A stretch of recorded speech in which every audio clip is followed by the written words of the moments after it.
Welcome to Westminster Open Lens. I'm in conversation with Emma Reynolds MP for Wolverhampton North East, who's just given a talk on the housing problems in the UK. Emma, you were quite strong on putting a stop to the Help to Buy. You were also quite determined on putting a stop to Right to Buy. It feels almost like this is the end of a 30, 40-year cycle since Mrs. Thatcher made the right to buy council houses. The previous cycle being the mass building in the 1950s. Do you think the public is ready for that? Part of Help to Buy has always seemed to me to be just keeping asset prices up so that lots of people have the illusion of wealth, even though if they all tried to sell at once, it would collapse in a heap. Do you think people are ready to see that kind of change in the housing market, or to feel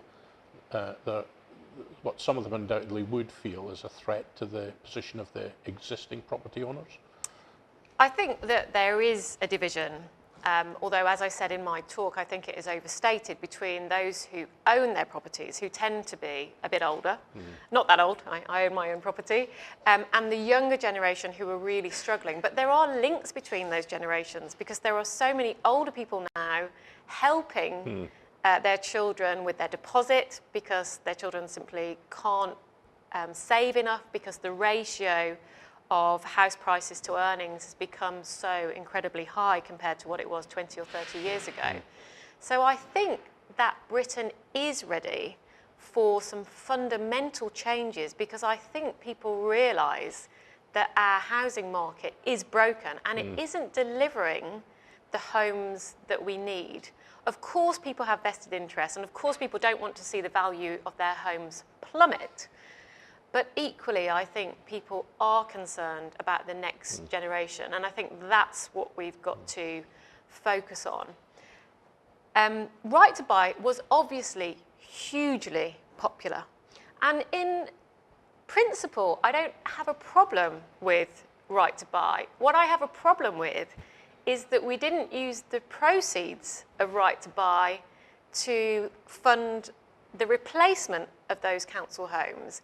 In fact, it was a long-term strategy to whittle away the number of council homes. And as somebody who benefited from a council flat that my mum and I lived in when we were made homeless when I was 3 or 4, I'm very passionate about trying to replenish the stock of council homes. But alongside that, Labour can't just be about social housing. It has to be about helping those with aspirations for home ownership as well. And how much and what kind of role can you imagine housing associations playing? Because the second part of what Mrs. Thatcher did was quite an almost extraordinary transfer of council assets to housing associations, which is not pure private market. Some of them are now absolutely huge. Are they building? Are they helping to create new homes at a rate? What kind of role would they play in the strategy that you envisage? I mean, the truth is we have a range of housing associations. Some are very, very good. Some are very large. Some are very small. Some seem to be paying their chief executives exorbitant amounts of money, which I think there is real concern about, and rightly so. I think housing associations do, of course, have a role to play in all of this, and some are building significant numbers of affordable homes. I do worry about the government's new definition of affordability, particularly in areas of high demand, such as London, Oxford, and Bristol, other parts of the country, because that means that housing associations and others are offering homes at 80% of market rent. Now, if you're on a very low income or have a very insecure job, and lots of people are on zero-hour contracts and in insecure work, then 80% of market rent in some of these very, very high demand areas is too expensive. So there are some big problems in so-called affordable homes and the building that's been going on, but equally we need to harness and embrace the very best of the housing associations to make sure that they are part of the solution. You mentioned the problem of land values, and there are some cross-party agreements about this and anxieties. It's often seen most visibly in the arguments about property developers or supermarkets creating land banks, sitting on the value, playing with it on their asset sheets. Do you think there is an emerging consensus on the need to tackle these problems around land values in the UK and the way that some businesses operate and contribute to the shortages? When I was Shadow Housing Minister under Ed Miliband, we brought this policy to the table, and Sir Michael Lyons helped to do that with his Housing Commission, which we worked with him on, which was a set of recommendations. And one of these recommendations was to introduce use it or lose it powers for local authorities. At the time, this was only 3 years ago, this was branded as some sort of terrible, socialist conspiracy. Yeah. And now it seems that the government are looking at this seriously. I welcome the fact that they have changed their mind, but we need to see more action, because it is simply unacceptable for developers, and you're right, it's not always house builders actually. Sometimes it's supermarkets, sometimes it's other businesses, simply using land as an asset against which to speculate and not building it out. The truth is we've got enough land in the country to provide the homes that we need, but there are severe problems in the planning process, and there are severe problems with land banks as well. And we've got to empower local authorities to really get to grips with those two big problems. Now, the government has taken a number of measures in the buy-to-rent sector, which do seem to have put something of a cap on the explosion that was happening there, because in many cases they were also outbidding any young families that could find the money. But that, of course, means that there is now a large rented sector where it's even more difficult for them to extract profit. And some of the bad behaviour around trying to extract profit from the rented sector. What's your main solutions in that area? Is it longer tenancies? Is it more rights? Some of the things about securing deposits, but in particular, longer tenancies, is that? Yes, I think that tenants should have the right to longer tenancies, but they should be able to have a 2-month break clause. The quid pro quo of that for the landlord is to give them stronger rights to evict if they have tenants who are causing damage to their properties, because at the moment it takes, it is a long and expensive process to take a tenant to court. So on the one hand, we've got to strengthen the rights of good tenants to have secure and longer term tenancies, but the other side of the bargain, the deal for that, is to make sure that if landlords encounter bad tenants, that they are able to do something about that. And on your fifth point about homelessness and rough sleeping, we've had a presentation from Alex Bax, who's the chief executive of Pathway, the homelessness charity. And he works with University College Hospital and at the health service end of it. He makes the point that at the very hardest end of rough sleeping, housing has to be the first solution, but that many of them have complex health problems, mental health, addictions, chronic diseases, and unless you can have a wraparound solution to it, and you're always going to end up with a core of people. He also highlighted that the government's target is not to eradicate rough sleeping, it's just to halve it by 2022.